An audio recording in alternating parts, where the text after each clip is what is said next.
Hello বন্ধুরা, কাল আমি গিয়েছিলাম মেলায় আর সেখান থেকে আমি নিয়ে চলে এসেছিলাম সুগার ক্যান্ডি।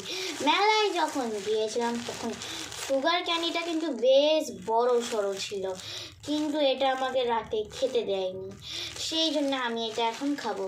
আর এটা এখন চিমসিয়ে শুটকি মাছের মতো হয়ে গিয়েছে, এই যে। তো চলো এটাকে এবার খাওয়া যাক। তো আমি নিয়ে চলে এসেছি একটা প্লেট, আর আমি এখান থেকে বের করে নিলাম আমার সুগার ক্যান্ডি।